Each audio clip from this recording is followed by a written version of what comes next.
Just finished watching episode 3. So we're now out of the pods. Everyone who's together is together. They're off on their honeymoon. All the couples went to the same resort. We haven't seen any of them interact yet, but I'm sure we will in future episodes. Just before we start, I just want to say I really feel bad for all those people who entered into the Love is Blind process and never, not even just never found anybody, like didn't even have connections to the point where they got screen time. Like every once in a while you'd go see a shot back in the housing area where all the guys were together, all the girls were together. Like, and you just see somebody and you're just like, who is that? Like there was this one guy, Rory, he was like the group therapist, and I feel like they should have let him stay around just so he could go and like talk to all the different people and the different couples just to make sure everybody's on track, because like Carlton and Diamond, they probably need somebody to go talk to right now because they're already having some issues. Carlton had a big secret he wanted to share, and that was that he is bisexual and has had relationships with men and women in the past. And I really like, yes, it's a very, very big deal, but I really felt like Carlton blew it way out of proportion. He basically got both himself and Diamond into a very confrontational state before even bringing up the topic. He enters into the topic with the attitude of, well, as soon as I say this, she's going to leave me. And like you could tell by Diamond's body language that like she was willing to accept and work through like whatever he had to say until Carlton just really just ripped himself out of that relationship. That's about all I'm going to say from that. Like I said, I just haven't liked Carlton right from the start, and tonight didn't add any points in his favor. His behavior was, I just didn't like it. And let's move on to other couples. So after last episode, I had said that I kind of got the vibe that Giannina looked like she wanted to propose to Damien.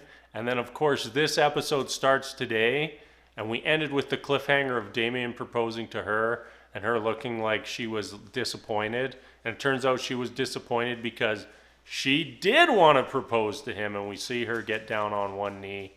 And it was pretty cute, and they seem like a nice couple.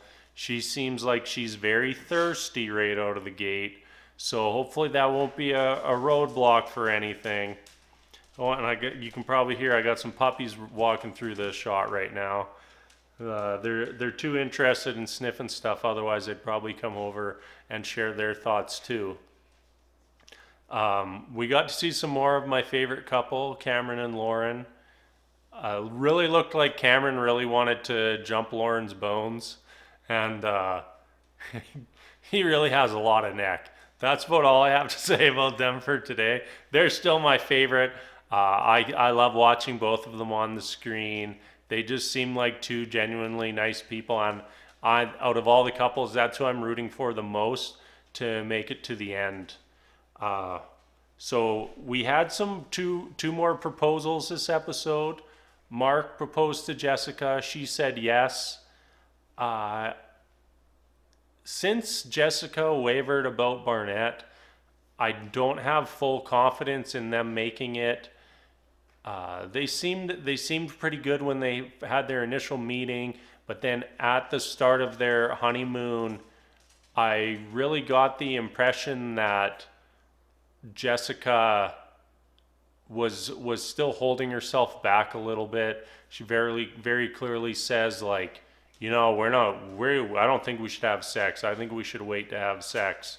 And from my point of view, yes, they've just seen each other, but I feel like all these couples have connected so deeply that sex shouldn't really be that much of a holdup at this point. And I mean, I guess everyone's different, on that regard, and some people like to wait and would normally wait longer in the relationship, but I don't see anything wrong with it at this point. Our other proposal, we had Barnett come down to Elsie and Amber, and we see Barnett early on in the episode break up with Elsie and then go and propose to Amber. They seem like a good couple off the start here. They both seemed extremely happy with each other physically, and they seem like they really get along well. But I'm not confident in them making it to the end here.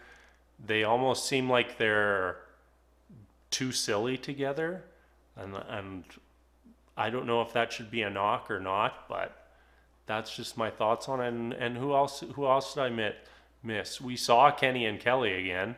They got another 10 seconds on the screen today, so they're still together. So that's good. I feel like I totally missed over another couple. Who is it? Who is it? I don't know. I don't know. Well, whatever couple I forgot about, they're doing great. The end.